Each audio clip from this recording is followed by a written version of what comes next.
신용카드는 자신의 신용을 담보로 돈을 지급하는 방식이고 체크카드는 말 그대로 어디서 빠져나가는 거야? 통장에서 빠져나가는 거죠. 그렇죠? 자신의 명의로 개설된 계좌에 예금을 해두고 전산을 통해 그 돈을 찾아 지불하는 방식이다. 근데 옆에 이런 말이 있죠. 자, 우리가 신용카드나 그 다음에 체크카드 같은 경우는 어쨌든 그 옆에 뭐가 있다고 했어요? 명의자가 명시되어 있다는 적격. 명의자가 명시되어 있습니다. 카드 명의자가 카드를 사용하는 것이 원칙이기 때문에 신용카드나 체크카드는 별도의 절차를 밟지 않아도 누가 누구에게 지불하는지가 명확하다. 자, 따라서 세금을 부과하는 대상인 세원을 양성하는 것이 가능하다 했어요. 자, 얘네들은 뭘 책정하기가 쉽다고요? 세금을 책정하기가 쉽다고 했어요. 아까 근데 우리 제가 무슨 얘기 했었냐면은 그 현금 영수증 얘기를 갑자기 했었어요. 그렇죠?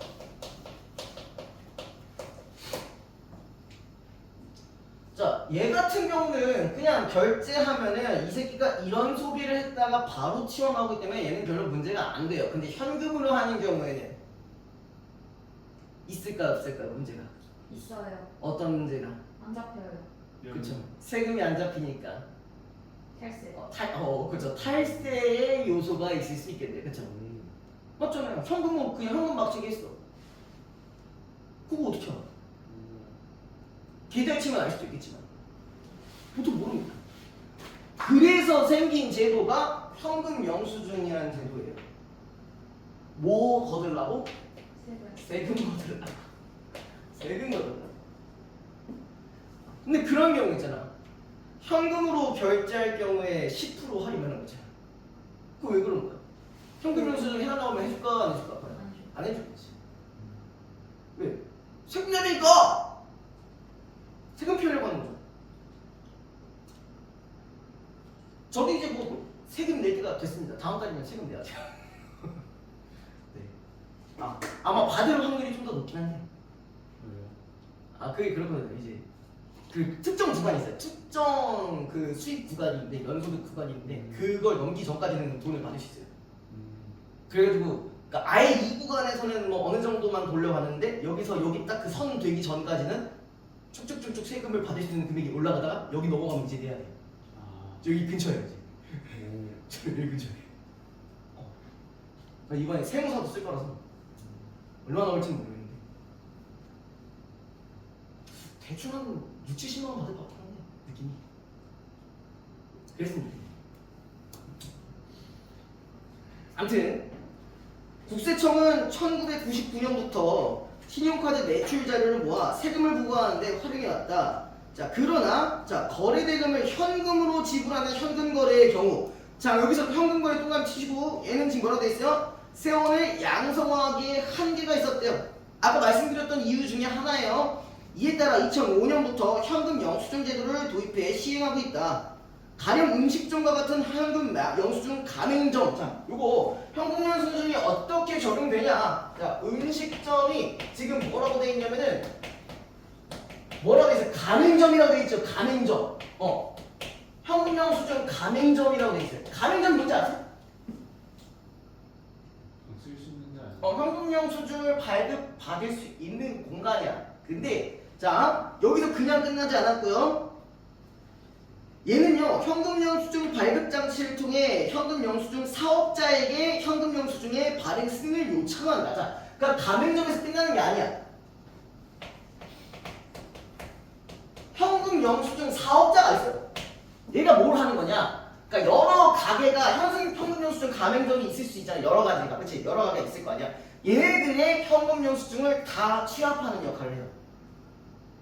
그러니까 여기서 우리가 밥 먹고 그냥 현금 영수증 뜯어가고 해서 바로 나오는 게 아니라, 그러니까 우리는 바로 받을 수 있지. 소비 입장에서는 바로 받을 수 있는데, 그게 발급되면 이거를 사업자한테 넘겨야 돼. 현금 영수증 일을 하는 사업자한테 넘겨야 돼. 이해됐어요? 됐어? 네. 자, 그 다음에 현금 영수증 사업자는 현금 영수증 가맹점으로부터 현금 거래 내역을 수집하는 사업자를 가리키는데, 현금 영수증 사업자는 현금 영수증이 요청된 즉시 승인 번호를 부여하여 실시간으로 현금 영수증 발행을 승인한다. 그쵸? 여기서 이제 승인이 나면은 이제 어떻게 되는 거야? 다시 음식점에 있는 그 소비자한테 가는 거겠죠? 소비자한테 이제 발급이 가능합니다. 그 발급까지는 금방 됩니다. 근데 이렇게 그리고 현금 거래 내역을 수집해 두었다가 다음날 국세청으로 전송한다. 요게 이제 다음날 어디로? 국세청으로 이쪽으로 전송을 해줍니다. 얘한테는 바로 끊어졌지만 이런 목록들을 다 취합해서 이거를 국세청에다 따로 봅니다. 요게 이제 과정 정도로 보시면 되겠죠. 자, 그 다음에 결국 현금 영수증 사업자가 여러 현금 영수증 가맹점들의 현금 거래 내역을 수집해 국세청으로 신고하는 셈입니다. 그럼 이 사업자가 대신 신고해준다라고 보시면 됩니다. 국세청은 이렇게 전송된 자료를 기초로 각 가맹점의 매입, 매출, 사용 내역 등의 자료들을 구축한다. 이러한 절차는 현금 거래에 대한 세원을 포착하기 위한 방편이다. 국세청에서는 전송된 현금 영수증 거래 내역을 이후 가맹점이 신고하는 세금 자료와 비교하고 이쪽에서 이쪽과 봤을 때 세금 자료를 비교하게. 세금 자료라는 게 뭐가 있을까? 여러분들이 알고 가시면 그래도 좋을 부분들이 있을 것 같아요. 뭘까? 세금 자료가 뭘까? 가장 먼저 들어요. 아니, 세금 자료라는 게 가장 기본적인 매출. 그 다음에 또 뭐도 볼까? 뭐도 볼 것 같아요. 매출만으로 세금을 떼어버리면 에바일 수도 있잖아. 왜? 예를 들어서 여러분들이 라면을 10,000원에 팔았어. 거기에 재료값 없어요? 있어요. 그 또 뭐도 있어요? 장소값도 있죠. 불값, 가스값도 있겠죠. 인건비도 있겠죠. 그럼 이제 모두 생각해야 돼. 들어간 비용도 생각해야 돼. 네. 그래서 세금 자료라는 게 매출 내역과 그다음에 비용 내역을 제출을 하는 거거든요. 근데 만약에 현금 영수증은 안 하면 이런 매출이 실질적인 매출보다 줄어들겠지. 그러면은 얘도 과세하는 어떤 구간이 있을 때 아까 그 얘기 했었잖아 제가 어느 구간까지는 세금을 돌려받을 수 있다고. 근데 얘도 마찬가지일 거야. 그걸 최대한 줄이려고 하니까. 그러면 결론적으로 세금을 더 거둘 수 없는 상황이 오는 거죠. 무슨 말인지 알겠어?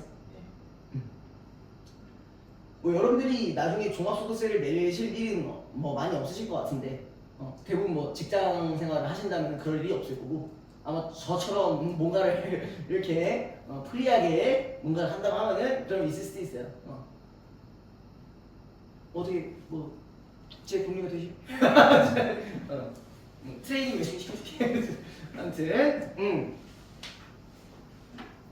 자, 그 다음 밑에 특히 부동산이나 병원 같은 의무 발행 업종의 경우 지금 뭐라고 했어요? 부동산이나 병원은 의무 발행 업종이래요.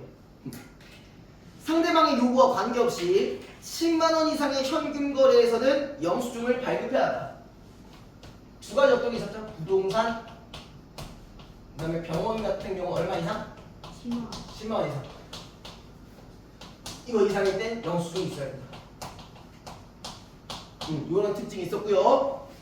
자, 이를 지키지 않으면 법률에 따라 미발급 금액의 50%가 과태료로 부과되고 소득세법에 따라 미발급 금액의 20%가 가산세로 부과될 수 있다. 현금 영수증을 발급받으면 구매자에게도 이익이 있다. 사실 그거 봐봐. 현금 영수증은 어떻게 우리가 세금을 더 많이 거두려고 하잖아. 그치? 근데 이 현금 영수증을 실제로 발급받는 사람들한테도 뭐가 들어가야 돼? 혜택이 들어가야 영수증을 발급받겠지. 그죠? 네. 자, 요거에 영향을 받는 사람들은 솔직히 종합소득세 쪽에 해당되는 사람이고, 요건 들어보실 수도 있을 거야. 연말정산. 그쵸? 아버님이나 어머님이 사업자가 아니고 직장인이시면은 꼭 요거 12월 달에 연말정산이라고 합니다. 근데 거기에서 이 현금 영수증이 베네핏이 좀 있어요. 그래서 맨날. 네, 그런 이유예요. 맞아요. 세금을 감면해줘요. 아. 네. 그래서 이제 엄마 아빠가 이제 현금으로 이제 결제할 때 현금 영수증 되냐고 하는 게 그런 부분들 중에 있었어. 자, 아무튼 여기서 이렇게 나와 있어요. 영수증을 발급받은 구매자가 근로소득자 또는 근로소득자의 부양가족인 경우, 그러니까 뭐야, 여러분들이 현금 영수증 해도 지금 그쪽에 이득이 가는 거야. 부양가족인 경우에. 연말정산 시 일정 한도까지는 현금 영수증 발급 금액이 많을수록 소득공제 이 금액이 늘어나. 그래서 뭐래? 세금을 더 많이 경감받을 수 있다. 그래서 여러분들마다 다 다르겠지만 연말정산을 할 때 누구는 세금을 내는 경우도 있지만 세금을 오히려 돌려받는 경우도 있잖아요. 뭐야, 참 없어요? 아, 저는 사업자. 그럼 종합소득세. 그러니까 그런 식으로 이제 돌려받을 수가 있습니다. 뭐 최대 많으면 제가 대충 알기로는 뭐 어떤 정도까지냐면 뭐 13월의 월급이라고 했나? 13번째 월급이라고 했나? 뭐 그렇게라고 하더라고요. 이제 돈 받게 되면. 자, 현금 영수증은 단순히 현금을 지불한 사람에게 발급하는 것은 아닌데, 관련 법령에서는 현금 영수증은 가맹점이 재화 또는 용역을 제공하고 거래대금을 현금으로 받을 때 그 재화나, 거기 되게 중요합니다. 재화나 용역을 제공받는 사람에게 발급하는 것이라고 밝히고 있다. 즉 실제로 그 재화나 용역을 제공받은 사람에게 발급해줘야 한다는 것이다. 예를 들어 음식점에서 밥을 먹고 다른 사람의 명의로 현금 영수증을 발급받는 것은 법을 어기는 행위이다. 무슨 말인지 알겠어요?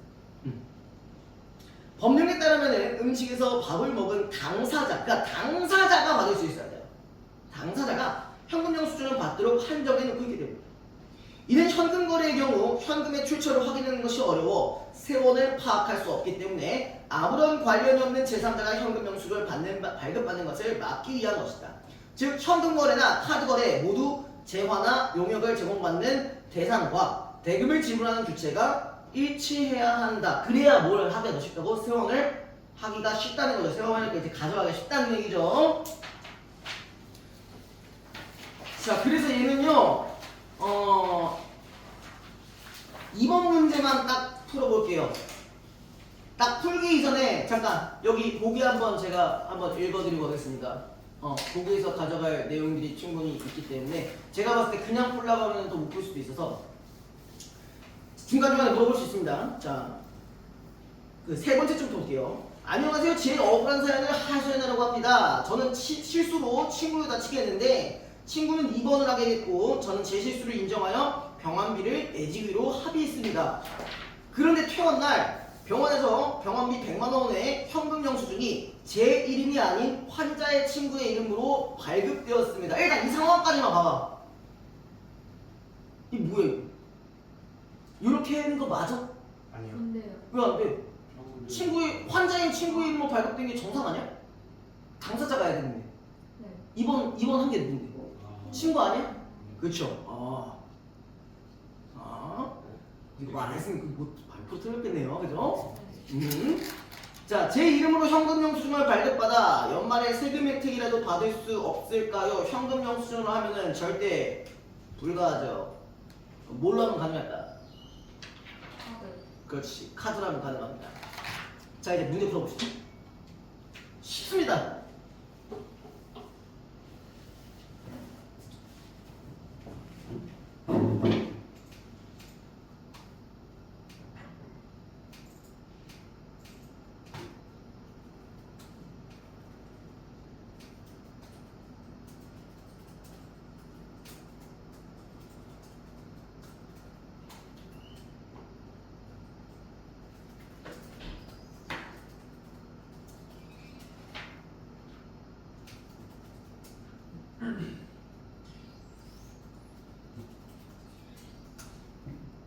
다 내렸죠? 수영아 다 했어. 몇 번이야? 2번이요? 네. 2번 3번. 오, 다행이네.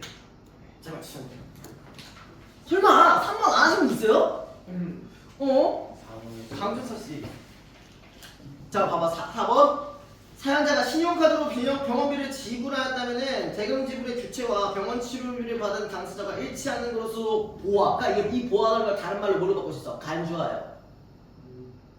그래서 치료를 받은 친구가, 야, 이건 치료를 받은 친구가 소득공제를 받을 수 있는 게 아니라 사연자가 받을 수 있는 거지. 그러면 제가 방금 얘기했던 거잖아요.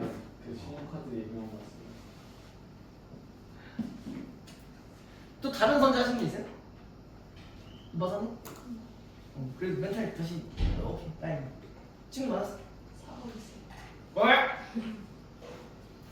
아 여기 대상 봐봐. 치료를 받은 친구가 받는다고? 저는 내가 하는 거지. 신용카드잖아. 사연자가 신용 낸게 사연자의 신용 카드로 낸 거예요? 네. 아, 아니 그러니까 지불하였다면이라고 나와있어. 지금 집을 주지 현금 영수증으로 하면 당연히 개꼴로 들어가지. 환자 그러니까 친구 걸로 들어가는데 네. 얘는 지금 사연자의 신용카드로 냈다면 이라고 했으니까 신용카드는 그 사람 명의잖아. 사연자의 명의니까 사연자한테 돌아갈 게 맞죠. 이 카드로 했으니까. 땅거리겠다 땅거리겠어. 근데 실제로 취업 전화하는 그거 문제. 자 여기 봐. 왜? 뭐가 잘 이해가 안 돼? 얘막 자본의 배분 그 지불의 부채가 100원 지급 당사자가 일치한다는 것으로 보아를 네. 이해를 못하는 게. 근데 이거는 이미 이거는 약간 좀 틀린 거 아니에요? 틀렸다니까 적절한 거 물어보는 거야. 아, 에? 아니 그러니까 알았는데 이해가 안 나가지고. 그 틀렸다고 그래서 4번 틀렸어. 이거 틀린 거 맞죠? 맞았어요. 틀렸어요 그거. 3번이 정답이야. 다시 생각했어요. 응. 4번이 틀린 이유를 지금 설명을 한 거야. 그러니까 얘는 일단 뭘로 결제했어? 신카로 결제를 했으니까 당연히 이걸로 만약에 지불했다면 당연히 누구한테 가는 거야? 사연자한테 가는 게 맞아요. 왜? 얘의 명의로 등록이 돼 있으니까. 그리고 대금 지불의 주체와 병원을 치료를 받은 당사자가 일단 일치하지 않잖아. 그러니까 여기서는 일치하는 걸로 보긴 보겠지, 그렇지? 그렇지? 그러니까 신카로 결제를 했으니까 간주를 어떻게 하는가? 얘가 받았겠거니 이렇게 되는 거지. 예. 그래서 치료를 받은 친구가 받을 수 있는 게 아니라 사용자가 받을 수 있다고. 네. 그래서 그게 틀렸다고. 여러분들 탈스는 못 하시겠네요. 어떡해. 이 법을 잘 알아야 세금도 피할 수 그리고 원래 법이라는 건 알면 알수록 여러분한테 이득이 되는 그런 부분이죠. 나중에 걸리면 빨간 할수 있지 않나요? 빨간 짝지까지는 아니고 과태료 같은 게 있습니다. 과태료가 있고 근데 그거보다 좀 더 심하다 그러면 이제 벌금 때리는 거지. 왜? 화장실? 아니 그게 아니라 왜? 현금 영수증을 제가 다른 사람 그 이름이나 핸드폰번호를 끊어줬어요. 걸리면 어떻게 돼요? 걸리면 아까 여기 있잖아. 여기 있었잖아. 과태료랑 이런 거 있다고. 통상도 없나? 아 여기는 없나? 이거 없었는데 아 여기 그거에 대한 얘기는 없었네요. 그래서 궁금했어요. 아 그게 만약에 국세청으로 신고를 한다면 세무조사 같은 게 들어가겠죠? 그럼 이제 거기에 해당하는 뭐 금액의 세금을 징수하겠죠? 근데 그거 어떻게 알아요? 제가 다른 사람 해주는지 안 해주는지. 신고가 들어. 신고가 들어갈 수가 있는 거지. 근데 그 가게 사장 입장에서 어떻게 알아요? 이 F야. 그것까지 생각하지 마. 아니 근데 제 전화를 국세청에서 하는데 왜 그게 없지? 뭐가? 가게에 왜 세무조사를 하냐고? 가게에 나가는 거예요. 근데?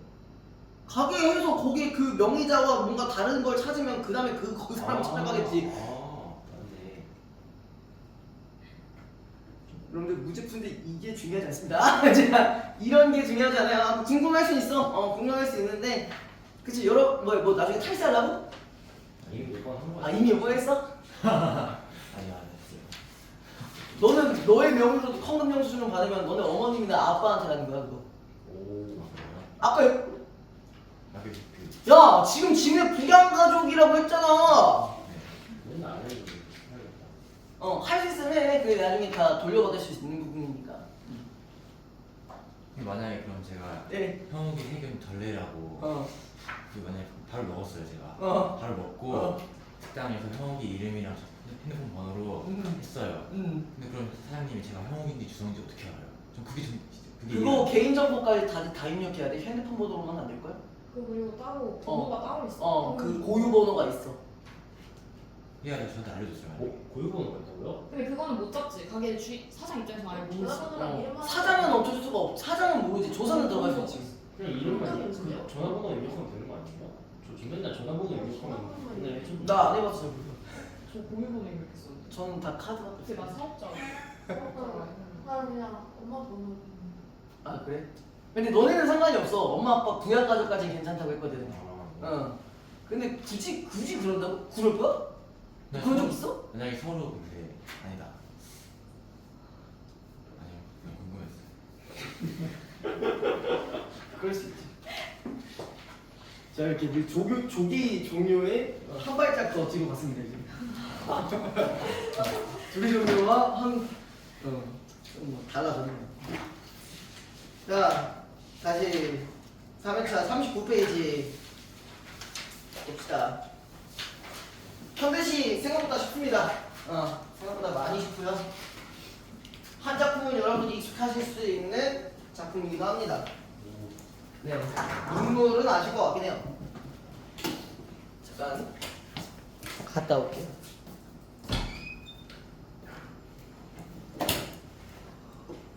왜? 웃겨서. 웃기지 않아? 왜? 그런 거 같아. 아니 말이 안 돼.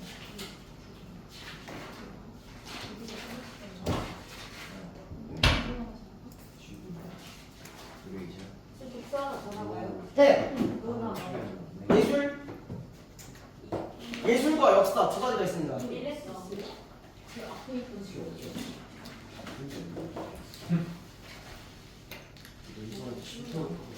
내가 가라앉은 시.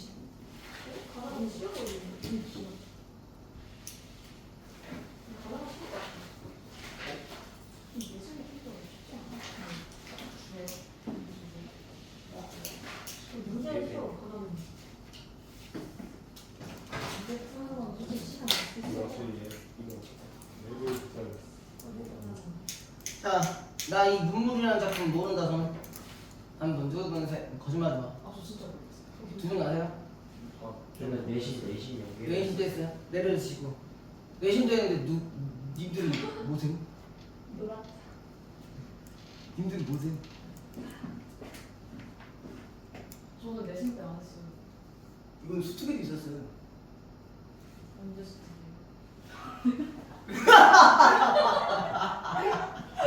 권력이다. 전수는 진짜 4년치가 있어. 그 안에 어딘가 있겠지. 400인데. 차마 면도를 말씀드릴 수가 없네요. 저 현역부터 중에 있어요. 네 있어요. 그때 뭐 하셨을까? 자, 그 40페이지에 3번 한번 보고 넘어가 보도록 할게요. 자, 가와 나는 다 뭐라고 나와 있습니까? 가족과의 사별이라고 했어요. 그래서 가족과의 사별. 저는 이태전의 이별. 예, 아무튼 하지만 그것을 다루는 방식은 서로 다르는데, 자, 방식은 다른데 가와 나로 나눠서 대응 방식을 비교해 주시면 되겠네요. 가는 아들의 죽음을 소재로 하고 있는데, 가는 요걸 얘기해요. 부모의 관점에서 자식은 무엇과도 바꿀 수 없는 소중한 존재이다. 하지만 그런 아들을 잃은 화자는, 자, 여기서 조금 이해가 어려울 수 있어요. 자연적 순환과 같은 신의 섭리를 이해하는 모습. 자, 아들이 죽은 걸 지금 뭘로 판단한 거야? 자연의 어떤 순환이라고 생각을 하는 거죠? 그죠? 맞죠? 네. 이것을 뭘로 판단한다고? 신의 섭리로 판단했어요. 자, 근데 문제가 뭐냐? 여기서 지금 주목해야 될 게 이 신이라는 부분이에요. 얘는 뭘 믿고 있어? 신을 믿고 있습니다. 네, 맞아요. 자, 절대적 존재인 신에게 의탁하여 슬픔을 극복하려는 태도. 자, 신을 의탁해서 극복한다니까 뭘로? 종교적으로 극복하려고 하는 거래. 그럼 얘 대응 방식은 비록 아들이 죽었지만 뭐야? 자연의 순환적인 거로 제 이해를 하고 그러고 나서 신에게 의탁해서, 그러니까 뭐야? 뭐 하면서 그나마 좀 이 마음을 좀 가라앉히고 있는 거야? 기도하면서, 그죠?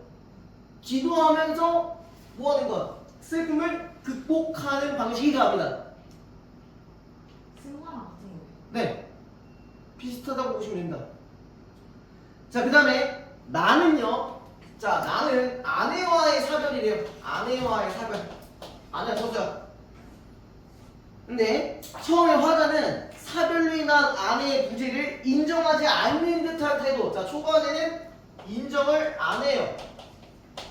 여러분들 그거 있잖아요. 부정적인 상황이 생겼을 때의 대응 방식이 있죠. 가장 처음에는 뭐야? 부정합니다. 인정 안 합니다. 아, 아닐 거야.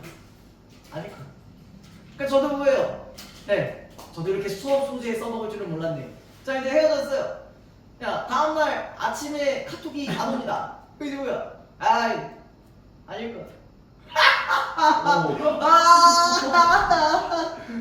아닐 거야. 아, 우리 헤어진 거 아니지? 이렇게 자기 희생적 태도를 이제 갖고 있는 네, 저의 모습을 보일 수 있습니다. 어쨌든 네, 그래요. 아무튼 그러다가 이제 뭐해? 안 하다가 인정 안 하다가 이제 그다음에 뭐예요? 인정해야 아, 인정하기 전에 또 뭐 해야 돼? 원래는 여기 내용과 상관없이 화내죠. 자기 파괴? 화내죠, 그쵸? 화내죠. 근데 이제 화로 안 끝나. 이제 그걸 나한테 돌려요. 내 탓이네. 씨발. 오. 오늘 저도 한잔 해야겠습니다. 하여튼 그러고 나서 이제 인정을 하게 되죠. 네. 허덕합니다. 네, 허무합니다. 약간 그죠? 어쩔 수가 없죠. 예, 1년 가까이 만나는데 아무렇지도 않은 게 더 이상한 거 아니에요? 그렇죠. 매번 아침에 되면 이제 출근했다는 카톡을 이제 봐야 되는데 그걸 보지 못하고 있는. 봤는데 아무런 연락이 없진 않아요. 아, 연락이 있었어요. 오늘 100점 받았다고. 자기 100점 받았다고 이제 그거 연락이 하나 있었는데 그걸 받고 싶은 건 아니겠죠. 네, 아니요. 슬프네요.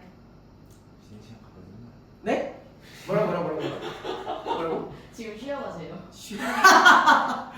에이, 제가 이 짬밥이 연년차인데 이런 걸로 자살하면 어떡합니까? 저는 프로예요. 이게 왜 배우냐? 나 아마추어냐? 조기 퇴근하신다면서요. 프로의 마인드. 할당량 빨리 해버리고. 아니 뭐 사실 이제 이 교재 진도는 내가 알아서 나가면 되긴 합니다. 내가 만들고 누가 뭐라 하지도 않습니다. 뭐 내 꼴리는 대로 하면 됩니다. 집필 받으면 뭐 한 번 이해체까지 해야 되는 거 없어요. 그래요. 프로가 아니 아마추어. 맞잖아요. 지금 저한테 뭐라 하더라고요. 왜 조기 종료한다는 게 왜 아마추어 왜 프로가 아니? 10시까지 꽉 채워버리네? 나쁘지 않은 것 같아. 자, 아무튼 네. 하지만 아내를 떠올리게 하는 일상적인 소재를 통해 아내의 존재를 느끼다가 자, 인정하지 않았을 때까지는 계속 존재를 느꼈어요. 뭐를 통해서? 일상적 소재를 통해서 느꼈대요. 그죠? 일상적 소재를 통해서 네, 저 같은 경우는 카톡이 되겠죠. 그리고 입고 있는 옷이 되겠죠. 그 다음에 신발이 되겠죠. 이러면서 하다가 아무튼 느끼다가 계속되는 부재의 확인으로 아내의 부재가 자, 그럼 이제 일시적인 것이 아님을 깨닫게 된대요. 네, 맞아요. 저도 일시적이 아니라는 걸 깨닫게 되었네요. 그쵸? 하필 오늘 내용에 있다고요. 씨, 짜증나네 진짜. 진짜. 빨리 가보시죠. 여기 오늘 뭐 다들 그냥 그죠? 자, 일단 가에는 뭐라고 했어요? 왜? 아들을 잃는 슬픔이라고 했었어요, 그쵸? 자, 처음에 덜어는 옥토에 떨어지는 작은 생명이고죠. 자, 여기서 알 수 있는 부분은 뭐가 있을까? 작은 생명을 뭘로 바꿔주시면 돼요? 방금 아들이라 했으니까. 아들이 그러네요. 뭐라는 나 정신 나갔나봐. 자, 여기서 작은 생명이 당연히 네 아들인데, 자, 일단 이제 아들이고. 자, 그 다음에 밑에 그런 말, 그 앞에 뭐가 있었냐면 옥토가 있었어요. 옥토. 이 옥토란 말이 아예 좀 이해하기 어려울 수 있습니다. 자, 이게 뭘 것 같아요? 맥락상. 기억한 토지 아니에요? 맞아요. 표면상으로는 그렇죠. 근데 옥토에 떨어졌다. 근데 아들이 옥토에 뭐 비옥한 토양에 떨어져서 뭐 걸음을 쓸 거야? 무서워. 자, 이거 일단 두 가지로 생각을 해볼게요. 자, 표면적으로 아까 비옥한 토양이라 했습니다. 근데 이제 두 번째는 이 작은 생명 아들을 완전히 판단을 해버리면 그럼 이 옥토에 떨어졌다는 얘기는 흙으로 돌아간다. 그렇죠. 순환. 아들이 지금 왜 벌써 순하네요. 아직 이게 안 했어요. 아직 안 했어요. 죽음이에요. 아들이 죽음. 그러니까 죽음과 관련해서는 이렇게도 볼 수가 있는 거잖아. 저승과도 연결시킬 수 있겠죠. 맞죠? 아, 얘 기독교니까 하늘나라로 해야 되나? 천당? 아니 천당? 천국? 아무튼 장난이고 그냥 이렇게 해석하시면 됩니다. 자, 그럼 밑에 금도 티도 금가지 않은 나의 전체는 오직 이뿐. 자, 여기서도 쉽죠? 나의 전체가 누구예요? 아들. 그렇죠. 자기 자식이니까 나의 전체죠. 그죠?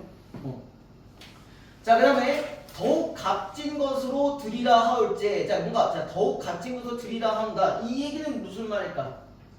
어떤 맥락인 것 같아? 그러니까 어떤 의도인 것 같아? 저 약간 다른 거 보셔야 이런 거 아니에요? 자, 얘는 지금 뭘 믿고 있어? 신을 믿고 있습니다. 그죠? 더 드리라 하올지. 뭘 드리는 거야? 뭘 드릴까? 신에게 뭘 드릴까? 기도. 그렇지. 거기 부분은 이 기도를 드리고 있는 거지. 그치? 아들을 잃은 슬픔 때문에 기도를 드리고 있는 상황인 거야. 됐죠? 아직까지는 어때요? 슬퍼요. 그쵸? 슬픕니다. 그 다음에 나의 가장 이 나중이 진인 거죠? 최후의 진인 것도 오직 이뿐. 뭐야? 나에게 제일 중요한 것도 마찬가지로 누구? 아들이죠. 여기까지 되셨어요? 자, 그 다음에 요 밑부터 자, 아름다운 나무의 꽃이 시듬을 보시고, 자, 이 아들이 죽은 거를 가지고 꽃이 시듬을 보시고, 자, 이 꽃이 시들었다는 거는 그럼 이것도 아들의 죽음과 연결 가능하십니까? 아들의 죽음과 관련이 있고, 자, 그 다음에 꽃이 지고 뭐가 있어요? 열매를 맺게 하는 당신이라고 했어요. 자, 열매 얘기하고 있는 당신이 나왔습니다. 일단 요 맥락상으로만 봤을 때, 자, 꽃을 지게 하시고 열매를 맺겠다는 건 지금 우리가 복이랑 연결시켜줬을 때 이 자연순환적인 거가 들어간 거죠. 요거에 대한 깨달음이 있었던 거죠. 그쵸? 저희가 보는 복이 있었던 말들을 이렇게 연결시켜주시고, 그 다음에 당신이 누구? 신이 되는 거죠. 그러면 아까 얘기했던 자연순환적인 부분들을 신의 섭리로 깨달았다고 하는 부분이 명확히 이 포인트가 되는 거지. 됐어요? 네. 자, 그 다음에 나의 웃음을 만드신 후에, 자, 여기서 웃음, 누가 이 시인을 통해서 웃음을 만들었다. 이 웃음이 뭘까? 아들. 그쵸, 아들 맞죠? 웃음을 만드신 후에 새로이, 자, 여기 잘 봐야 돼. 새로이 나의 눈물을 지어주시다 했어요. 새로이 눈물. 그러면은 새로이 지어졌다는 얘기는 기존의 눈물도 있고 새로운 기준의 눈물도 있다는 거지. 그럼 여기가 눈물을 기반으로 했을 때 원래 기준은 뭐가 되는 거야? 아들을 잃은 것에 대한 슬픔으로 볼 수 있는 거라면은, 근데 지금 여기서 새롭게 바뀌는 부분들은 뭘로 바뀔 수 있는 걸까? 아까 하나 있잖아. 종교. 그렇지. 종교적으로 극복한다는 얘기는 누구에게 의탁한다는 얘기야? 신에게 의탁한다는 얘기죠. 이걸 통해서 눈물의 의미가 바뀐 거지. 무슨 말인지 알겠어? 네. 기도 메타로 바뀌는 거예요. 주성이 이해 안 돼요, 혹시? 자, 되게 쉽게. 그게 좀 쉽게 말하면 엄마가 사이비 빠진 거예요. 무슨 소리야? 아들 죽고 나서 엄마가 그렇게 된 거예요. 엄마라는 말도 없는데. 엄마랑 말도 없지. 아빠 아니니까. 엄마 말도 없다. 그래서 새로이 눈물이니까 눈물의 의미가 바뀌었다는 얘기지. 깨달은 걸 기반으로 해서. 되게 키워. 아니, 아까 우리 이거 있었잖아. 이 말이 있었으니까. 그러니까 눈물의 의미가 바뀐다는 얘기지. 종교적으로 극복했다는 의미. 그러니까 나는 뭐야, 종교에 조금 더 이렇게 집중을 하겠다는 말과 같은 말이죠. 저도 이제 헤어졌으니까 그 눈물을 이제 뭐야, 슬픔의 눈물이 아니라 여러분들에게 열정을 통한 눈물. 진짜 좀 키운데. 아니 근데 된 거 맞아 근데? 주성아? 아니 노준영 씨 된 거 맞아? 네 됐어요. 진짜로? 안 된 거야? 안 됐어요. 됐다 안 여기. 됐어요. 방금 저한테 자기가 말한 거 맞지 않냐고 계속 물어봤어요. 틀렸어. 그래서 선생님이 방금 말한 게 종교에 집중하겠다잖아요. 제가 말한 것도 종교에 집중이랑 무슨 비슷하죠. 소리야? 그건 자 봐봐. 내가 항상 얘기하고 싶은 게 있어요. 본인 좆대로 상상하지 마세요. 무슨 할 거죠? 내가 지금 너네랑 문학을 뭐 감상하고 있는 게 아닙니다. 그럼 뭐야? 저희는 문학 작품에 대한 문제를 푸는 거잖아. 그죠? 물론 본인의 상상 감상할 때 해도 좋아. 근데 본인의 그 감성이 평가원의 출제자의 감성이랑 같으세요? 다르죠. 다르죠? 같으면 1등급이야. 안 같죠? 안 같으면 어떻게 해야 돼요? 그럼 상상을 해야 될까요? 하지 말아야 될까요? 제가 같이 해야죠. 그렇죠. 여기 자꾸 이게 꼬리를 빼지 마세요. 그러는 순간 시간 낭비가 시작됩니다. 아시겠죠? 너 A지? 저요? NF지 너. 저 S예요. 거짓말하는 거야. 진짜요. 근데 왜 다른 상상을 해? 씨. 그럼 그냥 이대로 받아주세요. 물론 저도 상상력을 제한하는 부분에는 좀 안타까운 부분들이 있지만 근데 여러분이 지금 그럴 때가 아니잖아. 알겠죠? 주소 뭐 상상하니? 저요? 아니요. 자는 상상? 그만 하나잉. 자 이제 마지막 거 쉽습니다. 나부분은 좀 쉬운데 자 아까 아내가 죽은 상황이라고 했죠? 그죠? 조금 전까지는 거기 있었는데 어디로 갔나? 밥 닦는 차려놓고 어디로 갔나? 넙치지짐이 맵싸한 냄새가 코를 맵싸하게 하는데 자 일단은 뭐야 후각적 신상은 드러났었고 그쵸? 그 다음에 아내가 일단 부재했던 상황에 대해서 지금 인정을 못하고 있죠. 이 사람이 갑자기 왜 말이 없다? 말이 없냐? 내 목소리는 메아리가 되어 되돌아온다. 여기서 메아리는 동사를 쳐주셔야겠죠. 자 메아리가 됐다는 얘기는 뭘 뜻하는 거야? 아내의 부재를 뜻하는 부분이겠죠. 메아리라는 부분 옆에다. 그래서 어디요? 아내의 부재를 나타내는 소재.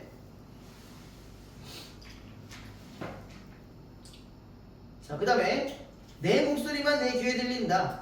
이 사람이 어디 가서 잠시 누웠나? 옆구리 담배가 다시 도졌나? 아니 이번에는 그게 아닌가 보다. 그럼 아까까지 인정을 안 하고 있는데 뭐야? 일상적 소재가 계속 있었음에도 불구하고 이게 일시적이 아니라는 걸, 일시적인 부재가 아니라는 걸 이때부터 깨달은 거죠.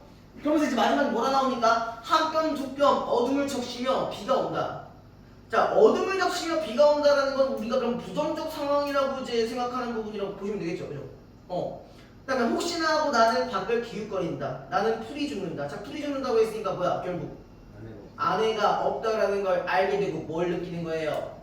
절망을 느끼는 거죠. 그쵸? 빗바람 한치 앞을 못 보게 한다. 왠지 느닷없이 그렇게 퍼붓는다. 지금은 어쩔 수가 없어요. 지금은 어쩔 수가 없죠. 지금은 어쩔 수가 없죠. 아무튼 그러니까 사실 뭐 가부분이 조금 더 어렵지 나머지는 그래도 그러니까 나 같은 경우는 그렇게 어려운 작품은 아니었습니다. 네. 자 1번 A와 B에 대한 설명으로 가장 적절한 것은 자 1번 A와 B는 모두 유사한 문장 구조를 반복하여 일단 A에 있습니까? A에서 보기가 좀 어렵죠? 없어요. 그죠? B에는 있습니까? 있어요? 없어요. 네, 뭐 딱히 없습니다. 그죠? 그래서 여기 넘어가시면 되고 자 A와 B는 모두 다른 인물의 사연을 본인의 사연이죠? 넘어가시고 3번 A는 B와 달리 시간을 나타내는 시어. 자 시간을 나타내는 시어가 있어요? 없어요. A는 일단 없고 B에는 없어요. 없죠. 그죠? 뭐 만약에 굳이 있다라고 한다면 뭐 어둠 정도? 그거 밤이라는 걸 뭐 예상? 근데 뭐 약하죠? 그거는 좀 약합니다. 자 그 다음에 4번 B는 A와 달리 상황에 대한 묘사를 통해 화자가 기대하는 바 기대가 아니죠. 기대할 수가 없죠. 그죠? 그 다음에 마지막 5번 A는 불완전한 문장 종결을 통해 시적 요원을 정찰하고 있고 자 첫 번째 있죠. 작은 생명이고 점점점 이거 있었죠? 네. B는 현재 시제를 사용하여 현재 시제 뭐 있어요? 온다, 기웃거린다, 죽는다, 보게 한다, 퍼붓는다 이런 거 있네요. 그죠? 문장을 종결함으로써 상황을 담담하게 묘사하고 있다. 물론 절망적인 심정이 있다고는 하나 우리가 말 자체는 상당히 담담한 어투죠. 이해됐어요? 네. 주장 괜찮아? 네. 자, 그 다음에 3번. 3번은 선지만 볼게요. 자, 가의 나의 전체와 나의 가장 나중진인 것은 화자가 의탁하고자 하는 절대적 존재에 딱 끊고요. 자, 이게 다 누구였어? 원래 나의 전체, 나중진인 거 누구야? 아들이죠. 그런데 이건 바로 틀렸네요. 자, 나머지 선지 봅시다. 가에 아름다운 나무의 꽃이 시드니 열매를 맺게 이어지는 자연의 순환에서 화자는 신의 섭리를 이해하는 모습을 보이고 있다. 맞죠? 그 자연현상으로 바꾼 거잖아요. 그쵸?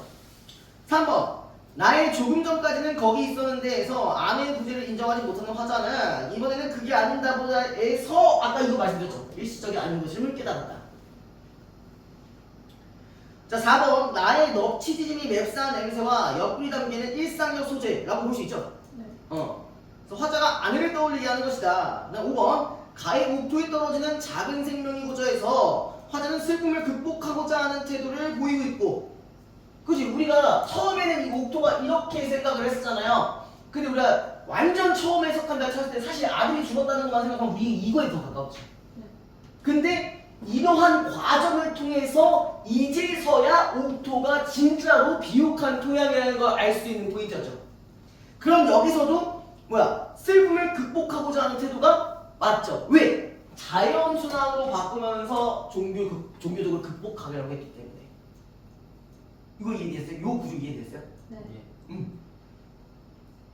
근데 여러분들이 아마 이거를 뭐 1번 말고 다른 걸 고르라고 하면 아마 5번을 해줄 수도 있을 거예요. 제가 이렇게 말씀 안 드리면.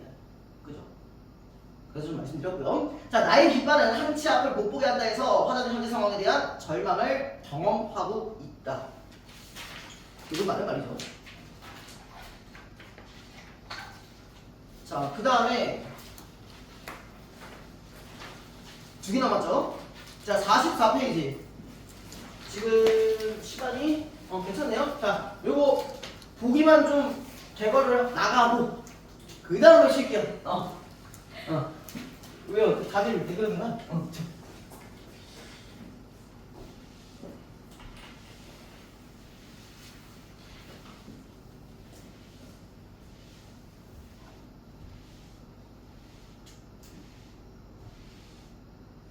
그래서 여러분들 이건 아셔야 돼.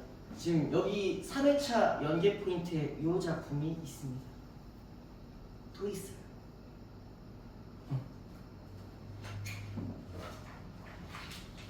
뒤에 아마 나올 건데 지금이 몇 회차예요? 3회차입니다.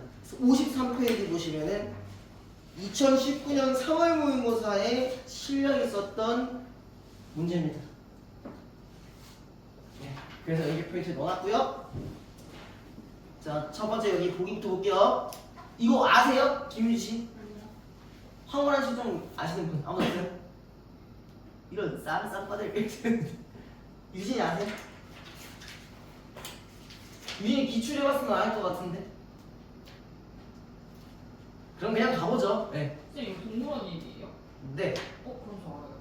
뭔데요? 그 동물원 그 코끼리 보면서 그런 거 아닌데요? 아니에요? 자, 여기서 중요한 건 이제 동물원 때문은 아니고요. 그걸 가로막는 채창살이 제일 중요해요. 자, 황홀한 실종에서 윤일섭에게 또 윤씨네, 그죠? 채창살은 자.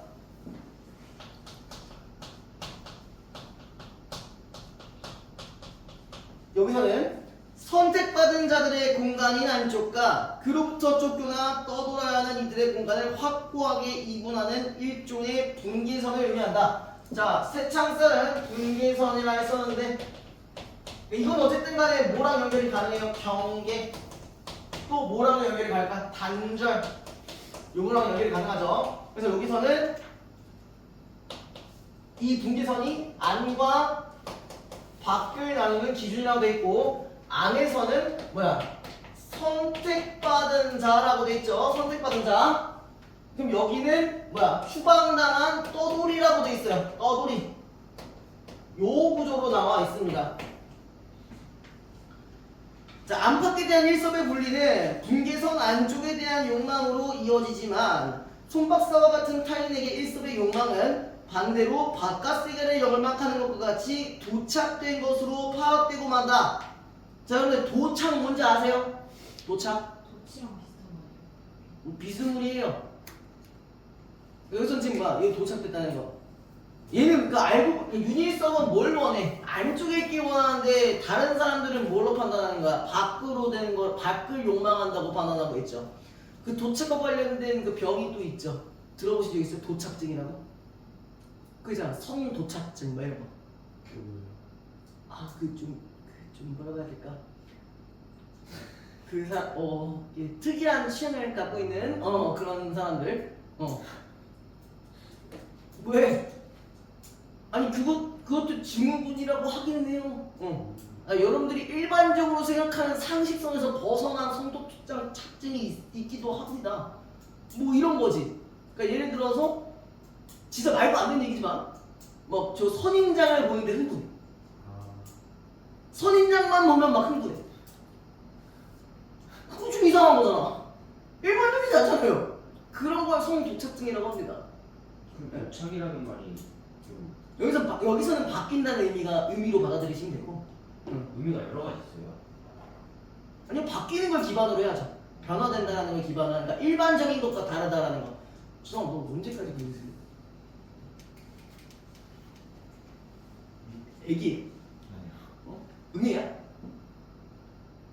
자, 아무튼 손 박사와의 생각과 달리 선 안쪽의 공간으로 들어가 안주하기를 바라는 윤일섭은, 자, 얘는 그럼 뭘 원한다고 했죠? 다시 한번 윤일섭을 기준으로 했을 때 얘는 안쪽을 원한다고 했죠. 그리고 자, 손 박사도 따로 갖고 갈게요. 얘는 밖으로 판단하고 있으니까, 자, 이 둘의 관계는 아까 뭐라고 했다고? 도착되었다.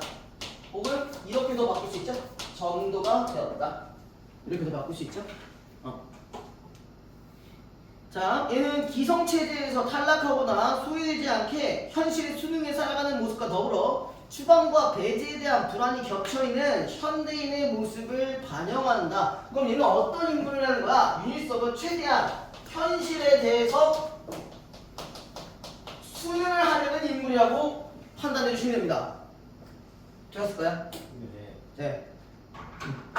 쉬었다 하시죠. 네.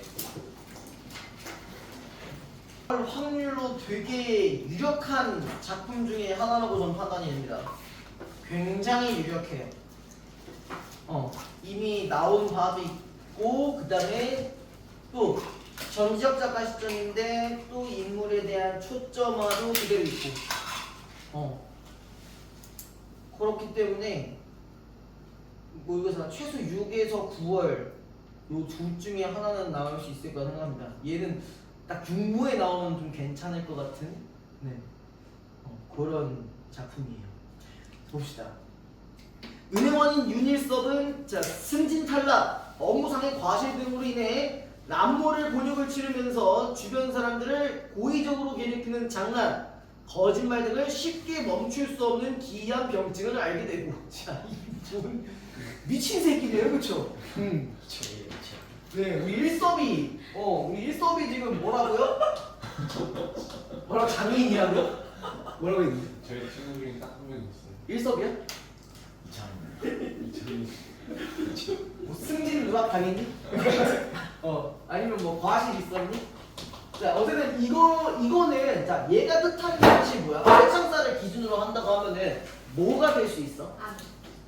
아니 이런 행위를 해서 밖으로 추방당할 수 있는 행위 아니야? 네. 그렇죠. 추방 가능성이 있는 행위입니다. 그렇죠. 그리고 고의적으로 괴롭히는 거, 그다음에 거짓말 이런 것들을 쉽게 멈출 수가 없다라고 되어 있네요. 정말 미친 새끼였어요, 이거. 이를 치료하기 위해 정신과 의사인 송 박사에게 상담을 받게 된다. 송 박사는 일섭의 욕망이 안으로 들어가 안주하고 싶은 게 아니라 사실은 밖으로 나가고 싶은 것이며 실패의 기억으로 인해 자신의 욕망을 정직하게 시인하지 않은 채 안으로 들어가고 싶어 한다고 착각하는 사고의 정도. 그러니까 즉 도착된 욕망을 갖게 된 것이라고 판단한다. 우리 이거는 이미 이 구조가 나타나고 있었죠. 그렇죠? 자, 전 이제 어떻게 해야 합니까? 정말로 제가 그런 도착 현상이 일어나고 있는 게 사실이라면은 전 그럼 여기 이제부터 어떻게 해서 그런 장애를 해소시킬 수가 있습니까? 이야기가 그쯤 이르고 보면 일섭은 이제 제풀의 질문을 멈출 수가 없어졌다. 그리고 손 박사는 언제나 그러는 일섭을 환영했다. 그야 윤형의 질문 가운데 해답이 들어있지 않습니까? 바깥으로 나가고 싶은 윤형의 참 욕망을 윤형 스스로 정직하게 시인할 수 있도록 되어야죠. 그렇기 위해서는 아마도 윤형의 마음 가운데 깊이 자리 잡고 있는 그 불편스러운 쇠창살부터 지워 없애야 할 것입니다. 자, 손 박사의 의견은 언제나 뭐였냐? 쇠창살을 없애야 된다고 했어요. 근데 우리가 보기를 기반해서 접근한다 했을 때 근데 쇠창살이 없어진다는 건 이런 분계선마저도 없애버린다는 얘기잖아. 근데 아직까지 윤일섭은 어디에 있다고 생각해? 안에 있다고 생각하는데 여기서 이걸 지워버리면 어떻게 되는 거야? 내가 더 이상 뭐가 되는 거야? 안쪽에 있는 사람이 아니게 되는 거죠. 맞죠? 이거는 윤일섭의 입장입니다. 알겠죠? 윤형의 마음 가운데에 쇠창살이 남아있는 한 윤형에게는 언제나 안과 밖의 부분이 남아있기 마련이고 그 안과 밖이 뒤바뀌는 도착 현상은 언제든지 다시 재현될 가능성이 잠재하고 있는 것이니까요. 아니 글쎄 이 세상이란 따지고 보면은 모든 것이 그렇게 여기다 저기다 확연하게 구분이 지어져 있는 것은 아니잖아요. 윤형은 은행 쇠창살 안에 앉아있으면서도 사실 그 바깥 사람들의 한 부분으로 그 속에 섞여 살고 있었던 셈이며 그와 반대로 자 그럼 은행원도 보니까 지금 은행원이라고 했잖아요.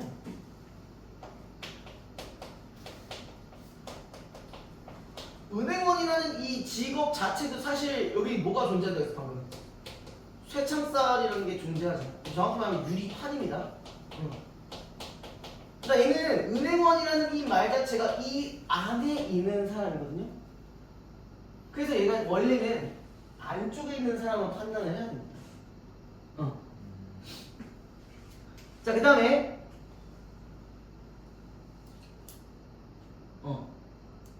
어디 갔지? 그와 반대로 감사합니다. 네. 윤형이 지금 바깥 사람들 사이에 몸을 섞고 지내고 있다 하더라도 마음은 오히려 쇠창살 안에 갇혀 지내고 있었던 경우를 볼 수 있지 않습니까? 세상 일에는 지금 윤형한테서처럼 그렇게 분명한 구분을 지어 말할 수 없는 경우가 많죠. 윤형이 지금 서 있는 곳 그곳이 창살의 안이거나 바깥이거나 윤형은 항상 사람들과 함께 있는 것이고 윤형의 그 자유와도 또한 함께 있는 것이에요. 안과 밖을 그토록 분명하게 갈라놓고 있는 것은 다만 그 윤형의 마음속에 숨어있는 쇠창살뿐이라고 말할 수 있지요 라고 했습니다. 이 쇠창살이 원래는 지금 의미가 두 가지가 있어야 됩니다. 자, 일단 손 박사의 입장에서 말씀드렸던 그 뜻은 자, 첫 번째 뜻이라고 명명을 해볼게요. 자, 이건 뭐야? 여기 쇠창살은 갇혀있는 속성으로 지금 파악을 하고 있어. 맞죠? 그리고 하나가 더 있습니다. 이건 좀 이따 말씀드릴게요. 자, 그 다음에 자 여기 밑에 A 부분도 있네요. 그죠? 자, 이거는 일단 이게 있다 이런 정도만 갖고 가시고 하지만 제 마음속에 숨어있다는 그 쇠창살이라는 것은 우리 주변에 현실로서도 존재하고 있는 것들이 아닙니까? 학교의 문이나 은행 창구 같은 데 말입니다. 그것을 어떻게 제 마음속에서만 제거해버릴 수 있습니까? 사실대로만 인정한다면 그건 물론 병이 될 수 없는 것이죠. 윤형은 그 사실을 너무 과장해서 받아들이고 있는데 문제가 있는 거죠. 제가 어떻게 사실을 과장하고 있습니까? 언제 기회가 있으면 다시 가봐도 좋겠지만 지금 여기서라도 그 윤형의 은행을 한번 생각해보세요. 그 은행이라는 데는 사실 쇠창살이 없습니다. 혹 그런 데가 아직도 남아있는지 모르지만 적어도 윤형의 은행 점포 창구는 쇠창살이 아니라 유리칸막이가 되어 있어요. 한때도 윤형은 은행을 말할 때마다 늘 그 창구에 쇠창살을 보고 있었어요. 그 은행 창구가 아니라 윤형의 자신의 마음속에 숨어있는 쇠창살의 환영을 보고 있었던 것이지요. 그러니까 얘는 계속 어떻게 얘기하는 거야? 손 박사 입장에서는 계속 그 쇠창살이라는 그 인정하고 있는 그 자체를 없애야 된다고 하고 있어요. 그렇죠? 과장해서 해석하고 있으니까 그런 부분에서 없애야 된다는 얘기를 계속 주장하고 있습니다. 송 박사는 어느 틈에 일섭의 옛 직장을 찾아가 창고의 모습까지 다 확인해놓고 있었다. 못당할 미인이었다. 그는 무엇보다 그의 마음으로부터 사실을 과장해 받아들이고 있는 쇠창살의 존재부터 부숴 없애랬다. 그래서 다른 사람과 자신 사이를 가려놓지 않고 안과 밖을 가려놓지 않게 되도록 노력해보라는 충고였는데 그 외에도 아무것도 문제될 게 없다는 것이었다. 일섭이 차츰 자신의 병태로 인정하기 시작한 그 가학성 유의욕, 아까 얘기했던 그거지. 그 누구 괴롭히고 그거 가학성, 그죠? 그때 누굴 괴롭힐 때마다 그게 즐거워. 괴롭힐 때마다 뭐 즐거운. 진짜 좀 변태 아니야 그 정도는? 왜 누구 쳐다봐? 너 그래 그러네? 저는 그런 괴롭히면 재밌어? 형원이 잘 괴롭혔어요. 제가요? 일단 뭐 저는 그런 취미가 없어가지고 잘 모르는데. 근데 안 하는 사람 팩트 때리는 건 재미긴 하죠.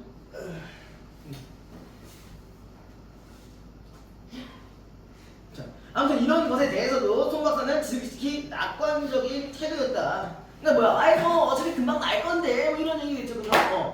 자, 그건 따로 염려할 일이 못 돼요. 윤영에게 늘 그 안과 밖이 따로 있기 때문에 윤영은 누군가가 윤영을 밖으로 내쫓으려고 하고 있는 것 같은 불안한 자기도착에 빠지게 되고, 그리고 그래서 윤영은 그런 불안을 이기기 위해 상대를 먼저 공격하게 된다는 점을 아까도 설명했죠. 근데 윤영의 그런 자기 방어 욕망이 윤영에겐 다른 일에서도 늘 그랬듯이 정면으로 떳떳하게 표현되지 못하고 은밀한 복수심으로 변형되어 나타난 것입니다. 상대방을 속이고 상대방이 골탕을 먹고 낭패를 겪는 것을 보고 윤영은 자기 방어의 욕망을 간접적으로 만족시키고 있었던 격이란 말입니다. 쇠창살에서부터 비롯된 2차 병증의 한 현상일 뿐이지요. 윤영의 노력으로 그 마음속에 쇠창살, 왜 이렇게 발음하기 어렵냐? 원래 어렵냐 이거? 쇠창살, 경찰청 쇠창살은 어휴 힘들어. 예, 왜요? 아니에요. 네, 계속할게요. 네. 안팎의 독착증이 제거되고 나면은 그런 외형적인 증상은 저절로 자취를 감춰가게 될 겁니다. 시일이 지나다 보니 송 박사의 말은 상당량 사실로 증명되어 가는 부분이 있었다. 일섭은 송 박사의 충고대로 자기 마음속의 쇠창살을 뽑아내는 데에 그런대로 정직한 노력을 기울였다. 그리고 이번에는 송 박사의 충고에 의해서가 아니라 그 스스로의 노력으로 안과 밖의 경계성을 지우는데 상당한 성공을 더 거두고 있었다. 송 박사의 장담대로 쇠창살의 그림자가 마음속에서 차츰 자취를 감춰가자 그의 유의욕 역시 제풀에 점점 흥미가 떨어지기 시작했다. 전날처럼 불안스러운 생각도 덜했고 더군다나 누군가 그 주위 사람을 골려주는 따위의 장난에는 흥미나 쾌감을 느낄 수가 없게 되어갔다. 그러자 어느 날 송 박사는 마침내 그를 집으로 돌아가라고 했다. 집에서 쉬면서 일주일에 한두 번 정도 병원으로 와서 자기를 보고 가기만 하면 된다는 것이었는데 일섭은 이번 때처럼 별 군소리 없이 그날도 꼭 병원에 나왔다. 그리고 송 박사의 당부대로 며칠씩 만에 한 번씩 병원을 찾아가 그를 만나곤 했다. 근데 그게 문제였다. 퇴원 후에 몇 번째라든가 병원으로 그 손 박사를 찾아가 만난 날이었는데 손 박사는 그의 일섭을 보자 이제 모든 게 잘 되어가고 있다면서 못하면 집으로 돌아가는 길에 창경원 소풍이라고도, 자 여기 창경원이 뭐냐면 동물원 같은 거예요. 원래 창경궁인데 그 옛날 당시에는 뭐 동물들도 이렇게 키우고 그랬었습니다. 뭐 지금은 있는지 모르겠어요. 자 이렇게 잠깐 하고 가는 게 어떠냐고 친절한 충고를 덧붙였다. 자 여기서 되게 중요한 포인트입니다. 여기서 창경원이라고 돼 있죠? 일단 이거 되게 중요한 포인트예요. 이걸로 인해서 뭐가 바뀌는 거냐면은 윤일섭의 인식 변화가 드러나는 공간입니다. 윤일섭의 인식 변화. 자 일단 기존이 어땠어요? 기존 이 윤일섭이 원래는 뭘 제거하려고 했어요? 쇠창살을 제거하려고 했었어요. 원래는 이거에 대해 동의를 했었죠. 그렇죠? 아직까지는. 근데 여기를 보자마자 여기 바뀝니다. 그럼 동시에 우리가 이것도 생각해 볼 수 있어요. 자, 요걸 보게 되면서 쇠창살의 또 다른 기능을 우리가 파악할 수 있습니다. 자, 그 다음에 손 박사로선 그쯤에서 아마 일섭의 치료 효과를 한 번 더 확인해 보고 싶었던 모양이었다. 손 박사의 의도가 어떤 것이었든 일섭으로 어쨌든 고마운 조언이 아닐 수가 없었다. 오랜만에 바람이라도 좀 쐴 겸 창경원 문을 들어선 일섭은 거기서 비로소 거기 이제 손 박사의 음흉스러운 음모를 깨달은 것이다. 그리고 그 손 박사의 굴모한 음모에 감쪽같이 속아온 자신을 다시 발견한 것이다. 자, 이게 부분이 여기에 대한 이유가 저 밑에 중략 부분 이후에 들어갑니다. 자, 볼게요. 사자우리 앞에 몰려선 사람들은 터무니없이 모두 기가 잔뜩 죽어 있었다. 행여 녀석의 비위를 건드리게 되지는 않을까 걱정스러운 듯 한결같이 거동들이 조심스러웠다. 녀석이 마치 사람의 말을 알아들 수 있긴 한 것처럼 녀석 앞에서는 갑자기 목소리가 공손해지거나 아예 입을 다문 채 숙연스러운 표정으로 침착스레 우리 앞을 지나갔다. 어쩌다 눈길이라고 마주치면 시선을 피하는 건 오히려 사람들 쪽이었다. 자, 일단 여기까지만 좀 끊어보시고 왜 저런 행위들을 통해서 어떤 부분을 알게 되었냐 이거예요. 자, 지금 첫 번째 여기서 누구 만났어? 사자 만났어요. 자, 사자를 기반으로 했을 때 여기가 뭐야? 쇠창살이라고 한다면 여기 이제 사람들이죠. 근데 쇠창살을 기준으로 했을 때 얘는 오히려 어떤 존재야? 안의 존재죠. 얘는 밖의 존재죠.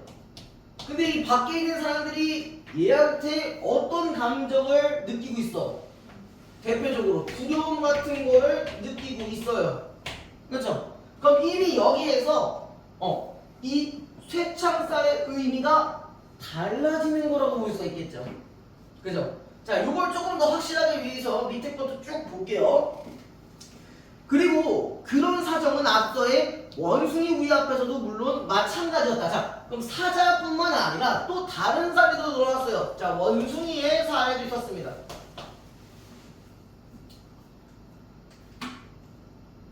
거기서도 구경하는 쪽은 사람이 아닌 침팬지 쪽이었는데 원숭이들은 제 맘대로 짓궂은 장난질을 피워대며 사람들을 골려대고 있었다. 사람들은 그 원숭이의 조롱을 받고도 모욕감조차 느끼지 못한 채 바보처럼 히히거리고 있었다. 원숭이 우리 앞에서는 바보처럼 멍청하게 웃고만 서 있던 사람들도 이 등골이 성뜩거리는 맹수류 앞에서는 감히 그럴 수조차 없는 꼴이었다.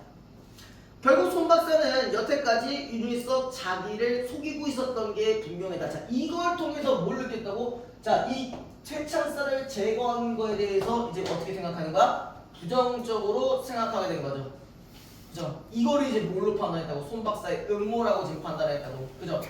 자, 그럼 이걸 이렇게 가볼게요. 자, 기존 입장에서 변화된 입장으로. 이 변화된 입장은 일단 손 박사에 대한 이러한 감정이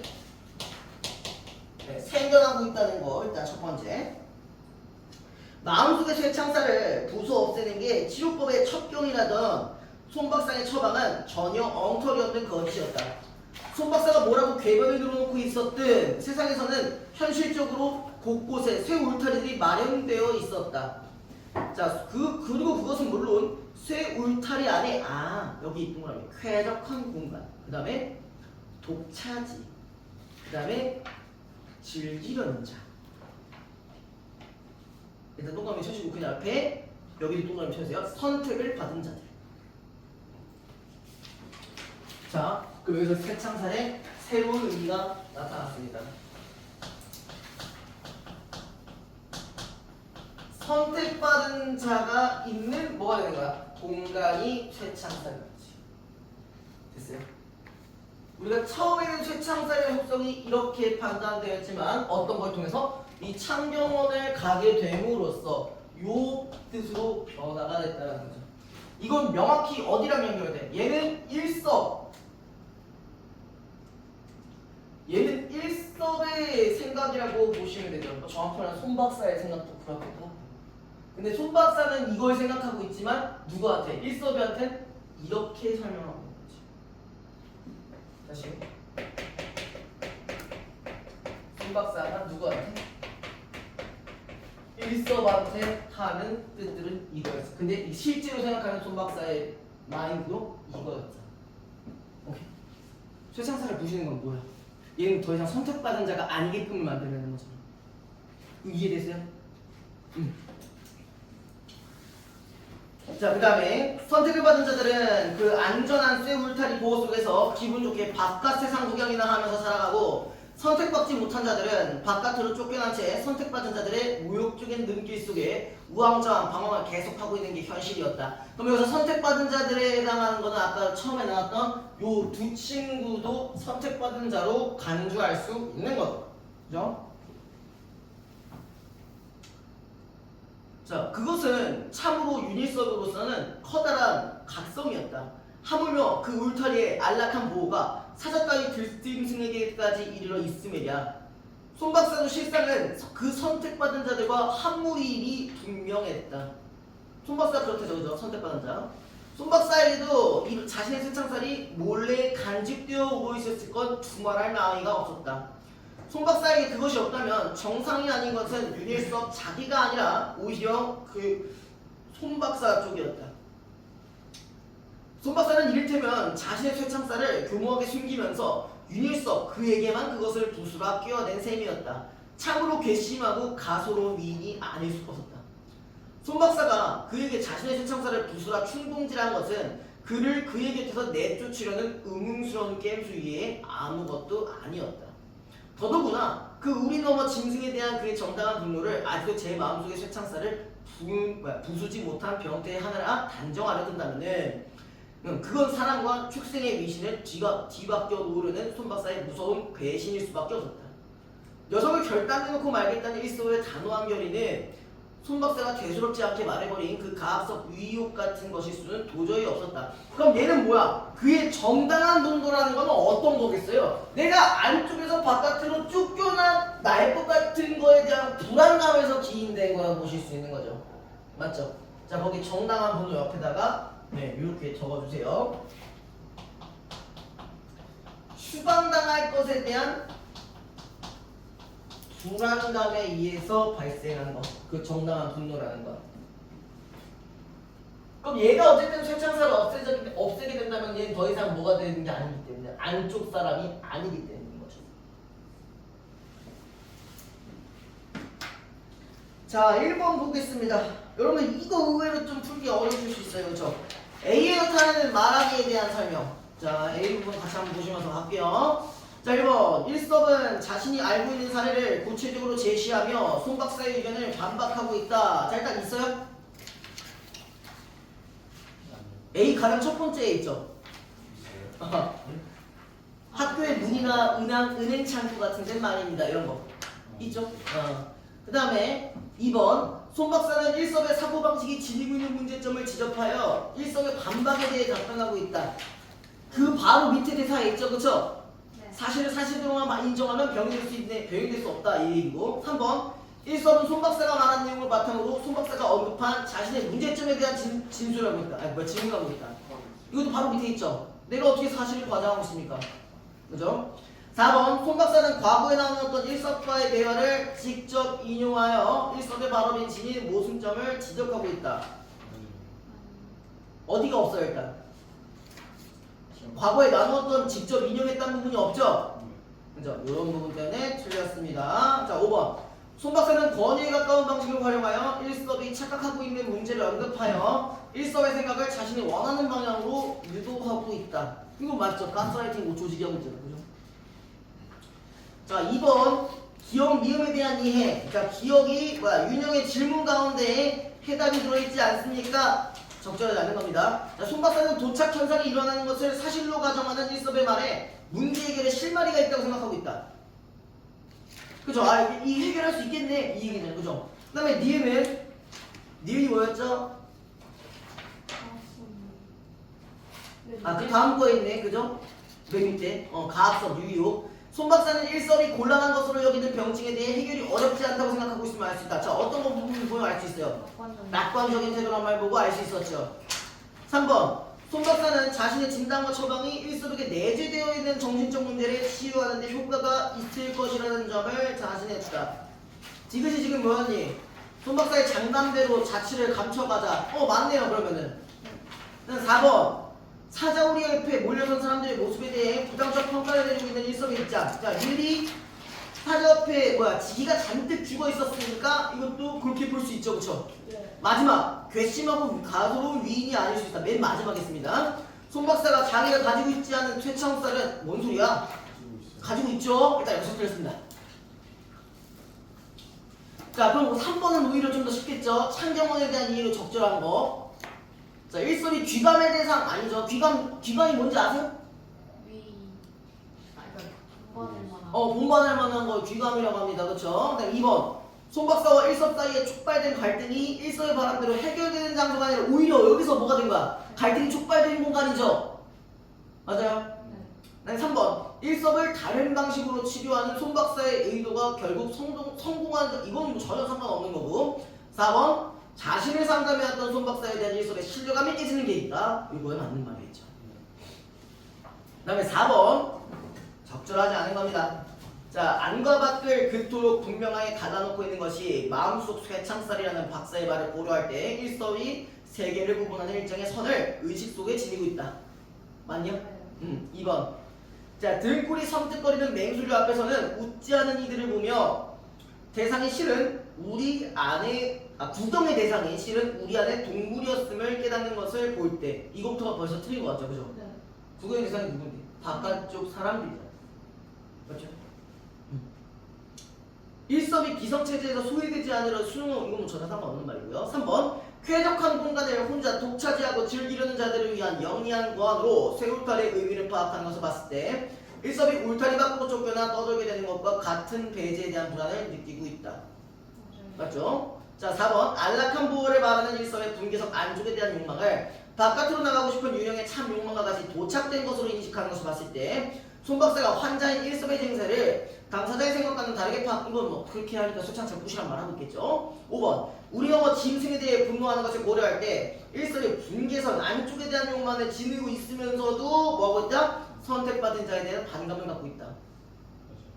그나마 근데 이제 요게 조금 뭐지? 라는 선지가 좀 한 2초 정도 고민하셨을 것 같긴 해요.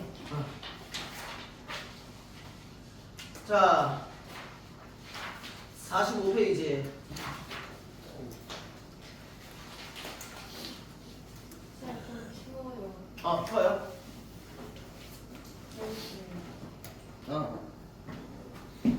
너가 우리 집방이라고 그러나 보다.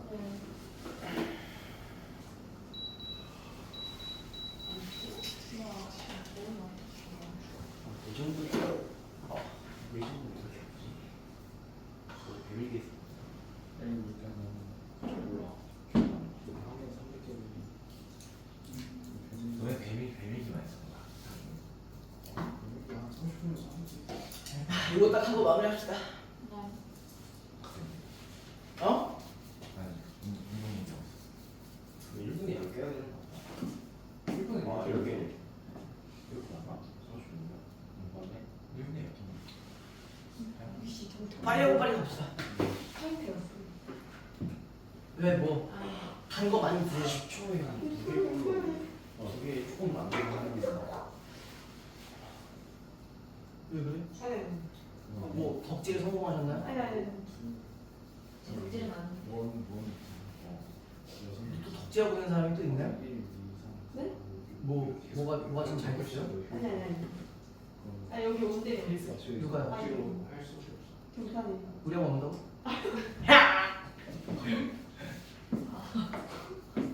왜? 나 지금 감안하세요. 제가 네. 지금 정상인 상태가 아니야. 좀 또라이 같은 짓을 많이 할 수도 있으니까 가만히. 넌 비슷하니까 괜찮겠지? 네. 네.